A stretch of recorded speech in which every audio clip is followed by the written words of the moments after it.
السلام علیکم ورحمۃ اللہ وبرکاتہ. نحمده ونصلي على رسوله الكريم محمد وآله وصحابه أجمعين.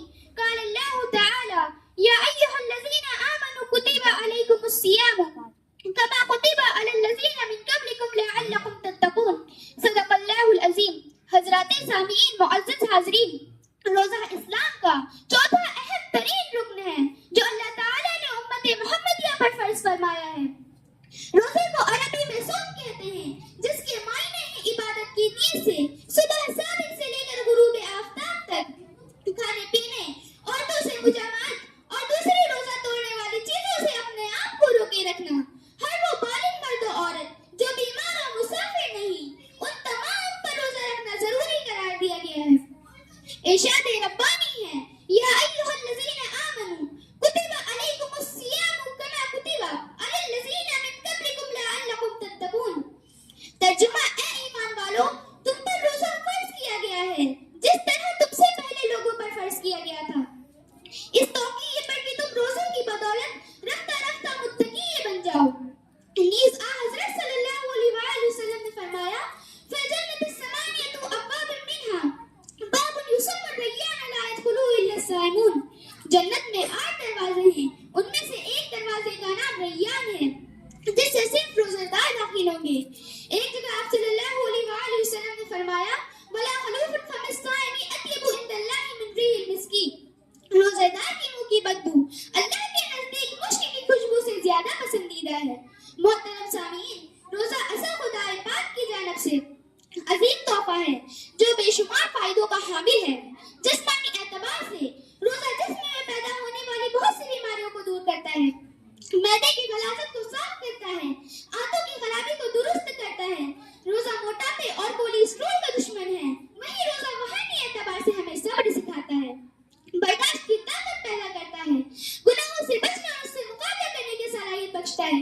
روزہ ہمیں عدل و مساوات کا سبق دیتا ہے، رحم کا جذبہ پیدا کرتا ہے، زبان اور نگاہ پر کنٹرول کرنے کا طریقہ سکھاتا ہے، بھوکے رہ کر غریبوں کے دکھ درد کو سمجھنے کا موقع دیتا ہے.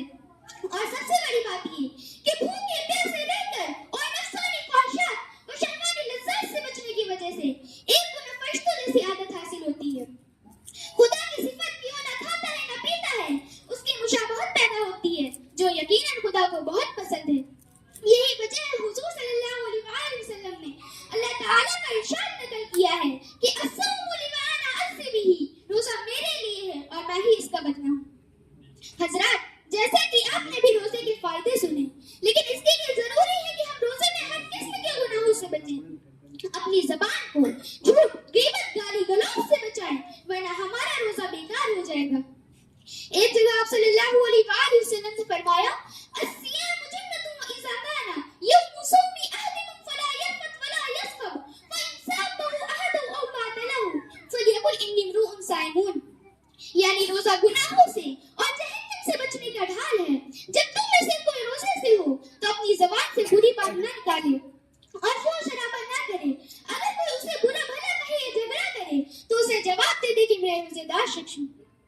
ایک جگہ ارشاد فرمایا: کم من صائم لیس له من صیامه الا الظمأ وکم من صائم لیس له من قیامه الا السہر. بہت سے روزے دار ایسے ہوتے ہیں جنہیں روزے سے سوائے پیاس کے کچھ حاصل نہیں ہوتا، اور بہت سے رات کو قیام کرنے والے ایسے ہوتے ہیں جنہیں سوائے رات جاگنے کے کچھ نہیں ملتا. لہذا ہمیں روزے کو روزے کی طرح رکھنا چاہیے، نماز، تلاوت، ذکر و اذکار کے ساتھ روزہ گزارنا چاہیے. دعا ہے اللہ تعالیٰ ہمیں صحیح سے روزہ گزارنے کی توفیق عطا فرمائے. آمین. وما علینا الا البلاغ.